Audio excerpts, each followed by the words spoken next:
All right, so in this group of lessons, what we're going to do is talk about how to gather fire making material and build a fire under not so good conditions.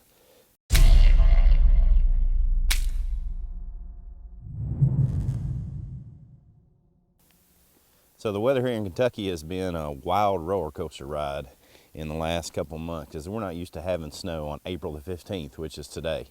So wonderful opportunity to go out and get this done. Now, you can apply these principles in rain and or snow conditions. The reason that snow conditions are a good one to put on camera is because it's going to provide some visuals to some of the teaching aspects that I'm going to show you.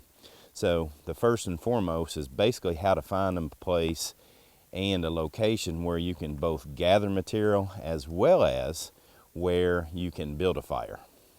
The first consideration is you want to find material that is going to be as dry as you possibly can. So the first and foremost idea is if you can find any type of evergreen tree, whether it be cedar or pines or something of that nature. As you can see behind me, this is an ideal situation because I've got a pine tree that's fallen down that's still alive.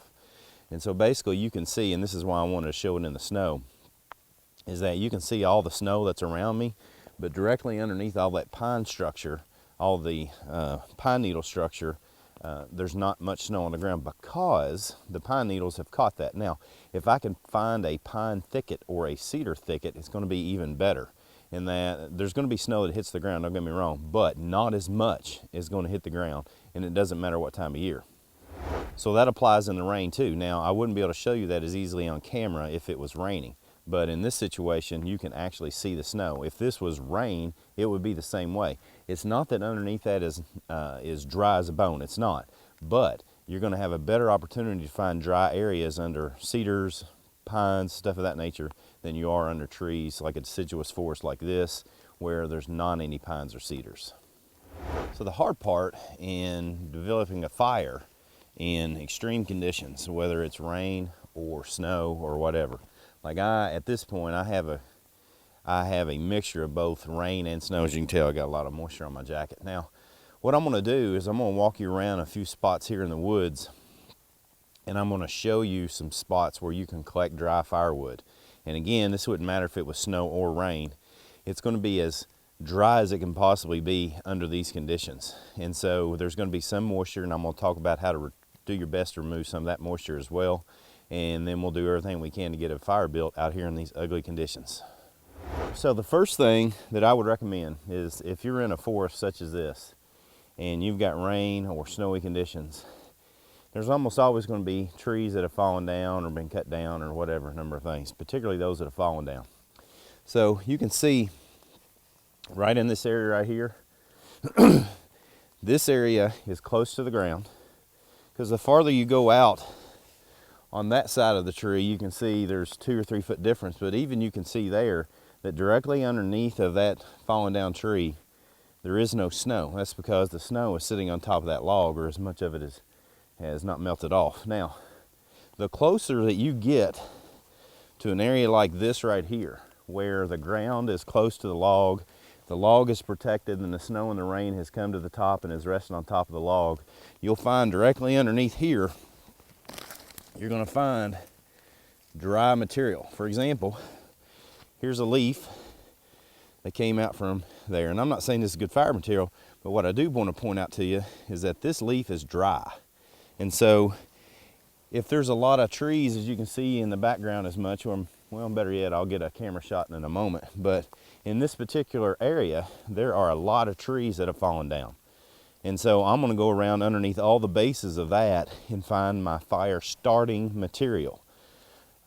Fire starting material has got to be dry. If I'm going to hit it with a ferro rod and there's any moisture in it, it's just not going to work. And so what I want to do is get as good a chance as I can get to developing fire material. Now, as I'm doing that, what I'm going to do is I'm going to go around to these areas. I'm going to get fire starting material like these little sticks. And while it's raining, I'm going to collect them and put them inside my jacket. And in that way, a couple things are going to happen. Remember, I've talked so many times, and you need to listen to this because this is important. I've talked so many times about how important it is that your body is a heater. And so as I'm collecting these materials, I'm gonna put them inside my jacket or inside my shirt. If I put them against my skin, moisture's gonna come off my skin, okay? And I don't wanna leave this here forever, obviously, but as I'm gathering materials, I just slide them into my jacket, slide them under my raincoat, whatever it is that I might have, slide them into my pack so that they stay dry as I'm collecting them. Also, the warmth of my body heat will effectively help to dry them out a tad bit more. The longer they stay there, you run this fine line between moisture coming off your body and entering the material, as well as you run into it warming up and staying completely warm. So it's basically a fine line between which one's happening. Are you getting moisture on it or are you drying it off? So my suggestion is don't leave it there for very long. What I mean very long is I won't leave it there more than 30 minutes because, again, I'm doing everything I can to build a fire anyway. So as you can see, in a spot like this, and this is the original spot I was in at the very beginning of this video, all through here you've got a bunch of down trees that there's no snow underneath. So any of these trees that have fallen down, like this one right here that I'm going to focus in on. Sorry, I'm not the best cameraman, that's for sure. Focus in on this one right here. Right underneath that tree is going to be a good spot to get a lot of fire material, as well as directly under the one that I just showed you. So one of the items that you've heard me say over and over and over and over and over and over and over again to have in your kit is a poncho or a tarp of any type. So even a garbage bag. A garbage bag is so light. I mean, a lot of people in the Dan's Depot kits that I help put together, we put garbage bags in there because it is such a useful item. And you could utilize it for here. Plus, we got the Master Blaster tarp that we have. But anyway, this tarp right here is one that I'm testing out, trying out some new things. This is ATAX Camo. But just to illustrate the point, even if I don't have a rain jacket and I just have in my kit a tarp, I can carry this tarp around with me and cover it over me, keep the weather off of me as much as I can. I can also, once I start to develop these sticks and other material that I'm getting ready to gather, I can do that underneath the tarp. So the important thing is that, hey, I go under, I get stuff out of underneath all these logs and these trees that have fallen down, and then I get it out in the air, and a lot of moisture starts hitting it, snow, rain, whatever it might be, then I've defeated the purpose. And so having a good tarp, garbage bag, whatever it might be, to work with your materials is going to be of vital importance. If you don't have that, then what you can do is, again, gather your sticks. Like I've got my jacket almost full of sticks here. And then what I can do is squat down over top of my sticks. I'll demonstrate that in just a minute, where my body is providing the cover so the sticks don't obtain a lot of moisture from the air. Now, humidity and the moisture that is actually in the air and that is in essence not visible is going to be a problem. There's a lot of moisture in the air right now. But what I'm doing my best to avoid is not be in a situation where I'm providing ample airway for snow and rain to come down and directly hit that material. I want to illustrate a point in regards to any of this fire material, and I'm going to use these dead pine needles to do that. In essence, what's going to happen is any type of material that's out here is going to have moisture in it. Even if it's under one of the logs I just described, because there's moisture in the air. Now, what's going to happen when I try to get this lit, and I'm going to use a lighter to do this to illustrate this point, is that because there's a certain amount of moisture in every one of these pine needles, I am in essence going to cook off that moisture with the flame itself, okay? So once I get this going, basically I cook off that moisture, and then the flame is going to start traveling up the pine needle. What's going to happen is that it is then going to run into more moisture, and either one of two things will happen. Either it's going to be warm enough for it to go ahead and continue right up the needle, or it's going to be so damp with moisture that it's just going to put it out. So with that said, let's get this going and see what we got. Pine needles usually and typically burn rather well, and you can see that those have gone out rather easily. Now, one of the things that we can do is that we can gather this material closer together so that we've got more items that are feeding off one another. Once I do that, if I get the lighter lit, you can see there's going to be a larger flame. Whoops, put it out. Basically, you can see that there's a larger flame, and that larger flame helps to heat everything up. And so it's going to burn, and then it's going to go out. So with that said, I wanted to illustrate that point. what's going to happen with any of this material is I'm going to do everything I can to get it dry. Those pine needles I picked directly off the earth. Well, not off the earth. They were on a dead tree that was standing. But basically pull them off the tree, and they have a lot of moisture in them, both from the snow and the sun, or the snow and the rain. And now I'm trying to get them dry. That's why I'm putting that stuff into your jacket or inside your poncho, whatever it might be, to help dry it off some is going to be a real usefulness to you. So this is going to be a great find, and you're going to find cedar trees, pine trees, and any number of species of trees like this, because what's going on is that the prevailing winds come this direction. And so the rain and snow has hit this side of the tree, and you can tell there's almost a complete demarcation point right here where it goes from a wet tree to a completely dry tree. And so I'm going to gather material on this side of the tree, because on this side of the tree, and this is cedar, so it's a good choice, on that side of the tree, basically I've got completely dry tinder. Now, again, there's going to be some moisture in the air, and so what I can do is put this into my jacket and save it there. That'll help warm it up and dry it out some. Some people put it in their hat to dry out. I've seen that done, and I've tried that several times, and I just seem to get a lot of moisture on the stuff when I do it that way. But try what works for you. This works for me, just put it in my jacket. So, last but not least, as far as getting sticks prepared, you'll notice, if I get this real close to the camera, get that real close so you can see it. This stick has a certain amount of moisture on it. Right here, the stick is dry, but there's a lot of moisture right here. And basically this whole stick has been inundated with moisture over the last few hours, because it's basically just standing there in the middle of the air, and rain, snow, and everything's been hitting it. But what I want to show you is that even with a stick like this that has known moisture on it, which is basically all the sticks that are out here, I can very quickly, in short order, scrape most of that moisture off by taking the outer bark off. Okay, now once I get down to a portion where you can feel this with your hand, you can feel this as you're scraping. When you first start scraping, get on a wet section, it doesn't make a lot of noise. Listen. Check, check. Just make sure the noise is there. Nothing. Because it's just coming off real easy. Once I get into the dry material, you can see it's making a lot more audible noise. And once you practice this enough, you'll just get a feel for it, okay? But one of the things we're looking for, again, going to get this real close to the camera, and that is, once I'm right here and I start scraping, when it's wet, it just comes off, and you can see that it's darker and has a lot of moisture in it. However, once I get deeper into the stick, I'm starting to get scraped material that is dry. So that material that's right here, that's dry tinder. So that's a couple other things that, as I was getting prepared, I thought, man, I better get that on camera. So those are some things to go about collecting fire material in wet conditions and snowy conditions in this case. And what I'm going to do now is I am going to take all this stuff that's out of my jacket. I feel like Santa Claus here. Got all kinds of stuff down in my jacket. I'm going to pull it out and I'm going to make a fire. We're going to try it first with the ferro rod, see what it does, and then if the ferro rod doesn't work, then we're going to utilize a lighter. So here's what we have. We have a bunch of materials here, and I'm going to show you how to get this started. Now again, if this was raining, I would have a tarp set up over top of me. The snow has stopped, and as you can tell, since I even started doing this video about an hour ago, all the snow that was around me is now melted too. So I have the double bonus of all the moisture that fell for several hours. The moisture that fell in the form of a solid snow has now melted and made it even more wet out here. So here's some things that I did to help my situation.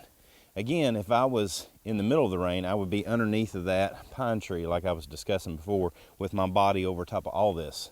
So with that said, I got underneath of a tree and popped off a big hunk of material. It's a little moist. It's not totally dry, but it's going to be a lot more less moist than the ground itself. So I put this down as a base.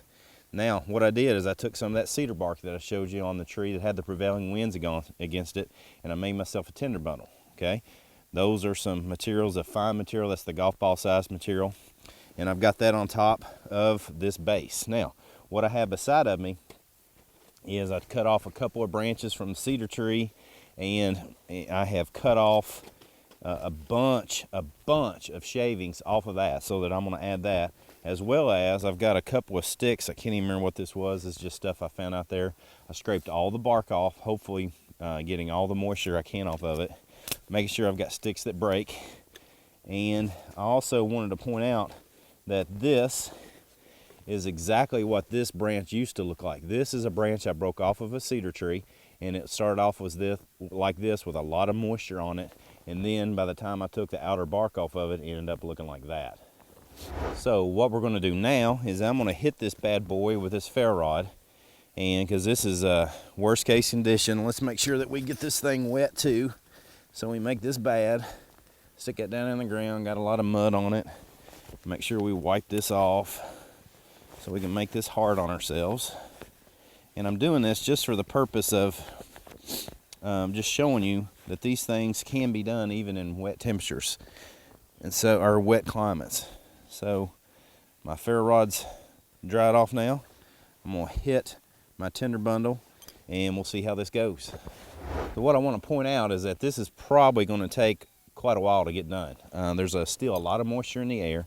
I'm gonna hit this until I get it going, and it might go out a few times. So in an effort to be as honest and forthright as I can on camera, I'm going to go through the process of this possibly getting going and then going out, and who knows, a number of things. I don't want to just hit it, put some fuel on it or something, and basically cheat on camera. I'm really wanting to show you how long it's going to take to get this done, because this is going to take a bit longer than it would under normal circumstances. And one last time, the key here is that I've been incredibly patient in gathering materials underneath all these different logs that are in this area. I've been incredibly patient making sure that I do not get any moisture in on my tinder bundle. I've been incredibly patient making all these materials, and that's what it takes. I cannot do this in haste. I have to do this with a lot of patience.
Okay, so I drowned that one out. Let's start over on that. And again, I'm sorry this is taking a while, but I just want to be as honest as I can with this video.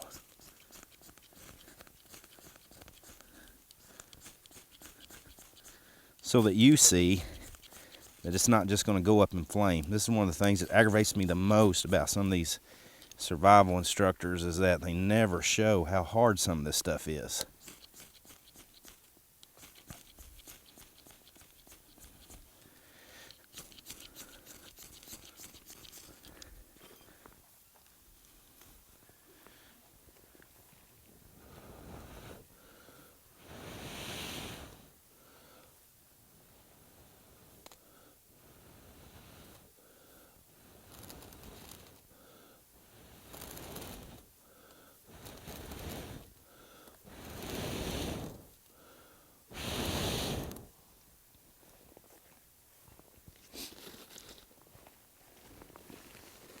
Now I'm going to add some of these cedar shavings to it.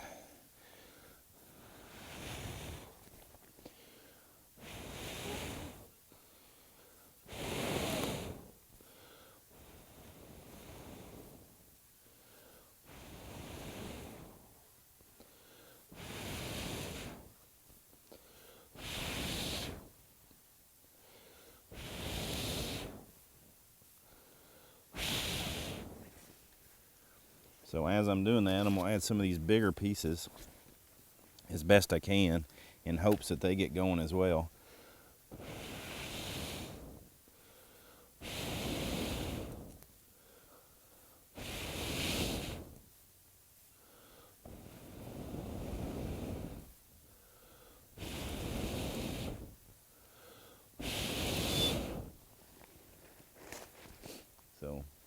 it's still on camera.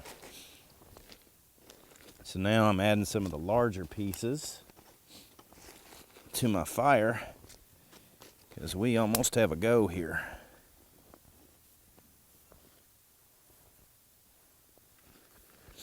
And again, this is all done in a demonstration to show you the difficulty. What I keep doing is that the moisture keeps running into, the flame keeps running into moist pieces of cedar bark shavings. And so I'm just blowing it and making it hotter so it burns through them.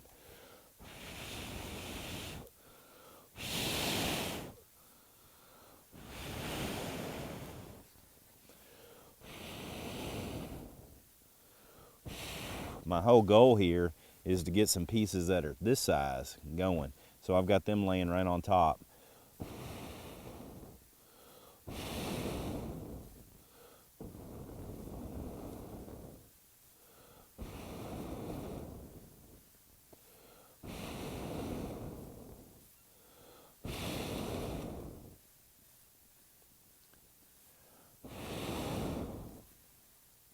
And that's now what I have.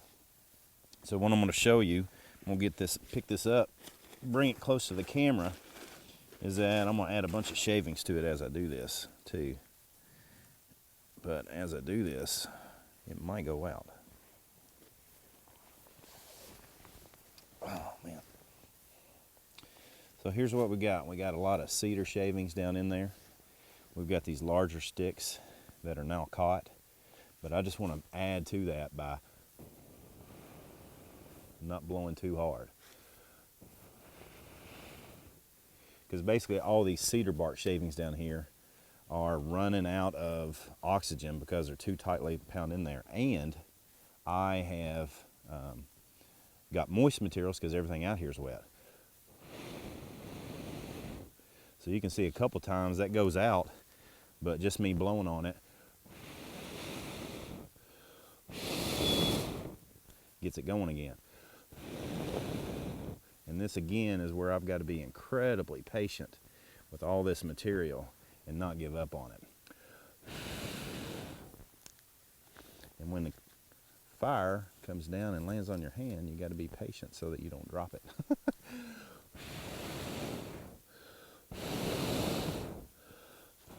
Like that. Patient or stupid, tough, I don't know which. So now you can see I've got some of the bigger material that's going in here and going rather nicely.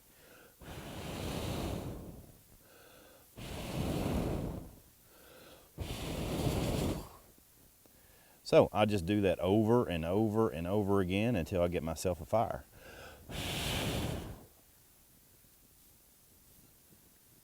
Like that.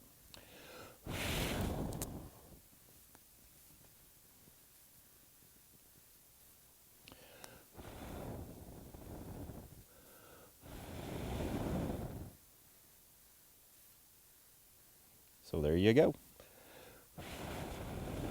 Again, patience is the key.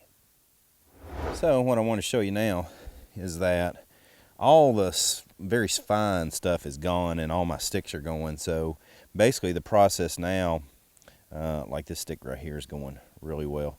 The process right now is to just simply add smaller sticks. These sticks are a little bit bigger than what I should be working with. But again, if I get in a position where I'm starting to lose flame, what I can do is